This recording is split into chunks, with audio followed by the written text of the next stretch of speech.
ధన్యవాదాలు. నిన్నటి దినము ఎంపీ మిథున్ రెడ్డి గారు జైలు నుండి విడుదలయ్యి ఒక ప్రెస్ మీట్ పెట్టడం జరిగింది. ప్రెస్ మీట్ ఏమిటంటే, నేను ఏ తప్పు చేయలేదు, నేను నిర్దోషిని, నన్ను అనవసరంగా కక్ష సాధింపు చర్యలుగా నన్ను ఈ ప్రభుత్వం చంద్రబాబు నాయుడు గారు జైలుకు పంపించినారు, పైశాచిక ఆనందం పొందినారని చెప్పి ఒక ప్రెస్ మీట్ రిలీజ్ చేయడం జరిగింది. నేను ఎంపీ గారిని ఒకటే అడుగుతా ఉండా, మీ పార్టీలోనే చాలామంది ఎంపీలు ఉన్నారు, చాలామంది ఎమ్మెల్యేలు ఉన్నారు, వాళ్ళందరికీ లేని శిక్ష మీకెందుకు వచ్చింది నేను అడుగుతా ఉన్నా. ఇంతమంది లేనిది మద్య కుంభకోణం కేసులో వాళ్ళు ఎవరిని ఇరికించింది కొంతమంది మాత్రమే. దీంట్లో ఎవరైతే ఇన్వాల్వ్మెంట్ ఉందో, ఎవరైతే డబ్బులు లావాదేవీలు చేసినారో వాళ్ళ మాత్రమే ఈరోజు జైలుకి పోవడం జరిగిందని చెప్పి నేను తెలియజేస్తా ఉన్నా. మీరు లేనిపోని కళ్ళబుల్లి మాటలు చెప్పి కేసును తప్పించేదానికి మేమేదో నిర్దోషులము, మమ్మల్ని తెలుగుదేశం పార్టీ మమ్మల్ని అరెస్ట్ చేస్తూ ఉంది అని చెప్పి ప్రజలను నమ్మించే ద్రోహం చేస్తూ ఉన్నారు. నేను ఒకటే అడుగుతా ఉన్నా, మీరు తప్పు చేయలేదని చెప్పి మీరు సిట్ అధికారులు పూర్తిగా మా మీద అవినీతి ఆరోపణలు చేస్తూ ఉన్నారు, సిబిఐలు మా మీద తప్పుడు ఆరోపణలు చేస్తున్నారని చెప్పి పదే పదే చెప్పడం జరుగుతుంది.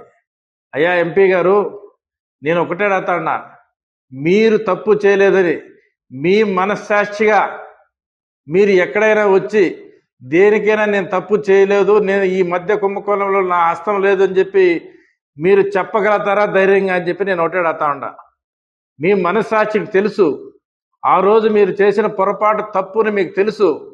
కల్తీ మద్యాన్ని తాపించి ఈ రాష్ట్రంలో ప్రజలను ఎంతో మంది ప్రాణాలు కోల్పోయిన సంగతి కూడా మీకు తెలుసు. తప్పని తెలిసినా కూడా ఆ రోజు మీరు చేసినారు.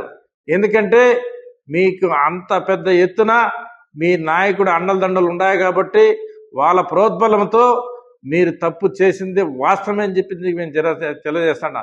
నేను తప్పు చేయలేదు అని చెప్పేదానికి మీరు కాదు ఉండేది, కోర్టు ఉన్నాయి, సిట్ ఉన్నాయి, సిబిఐ ఉన్నాయి, వాళ్ళు చెప్పల్లా మేము వాళ్ళు తప్పు చేయలేదు, ఏ దీంట్లో కూడా ఏ అవకతవకల్లో వాళ్ళకు హస్తం లేదని చెప్పి సిట్ అధికారులు కానీ సిబిఐ అధికారులు చేసి సర్టిఫికేట్ ఇస్తే అది నిజమవుతుంది.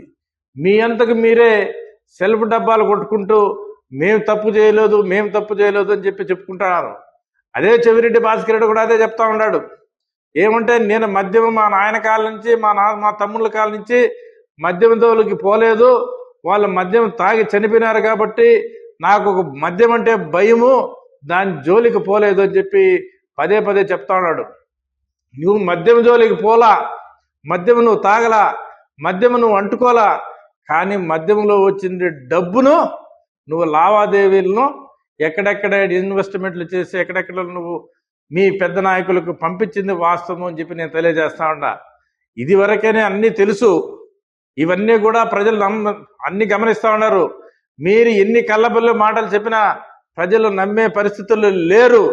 సిట్ అధికారులు ఉన్నారు, సిబిఐ అధికారులు ఉన్నారు, వాళ్ళు నిగ్గు తేలుస్తారు. కానీ మేము తప్పు చేయలేదని చెప్పి మీరు పదే పదే చెప్పుకున్న ప్రజలు నమ్మే పరిస్థితులు లేరు. మీరు ఖచ్చితంగా మీరు ఈ కుంభకోణంలో ప్రతి ఒక్కరి హ్యాండ్ ఉంది, ఈ హ్యాండ్ పూర్తిగా ప్రతి ఒక్కటి కూడా బయటికి వెల్లదీస్తారు. మీరు ఎట్టి పరిస్థితుల్లో చట్టానికి తప్పించుకునే ప్రయత్నం చేసేదానికి ఎన్ని ప్రయత్నాలు చేసినా తప్పించుకోలేదని చెప్పి తెలియజేసుకుంటూ, మీరందరూ కూడా దీంట్లో ఎవరెవరు ఇన్వాల్వ్మెంట్ అవుతూ ఉన్నారో, ఈ మద్యం కేసులో ప్రజల ప్రాణాలతో చెలగాటమాడినారో వాళ్ళందరూ కూడా దోషులుగా నిలుస్తారని చెప్పి తెలియజేస్తున్నారు.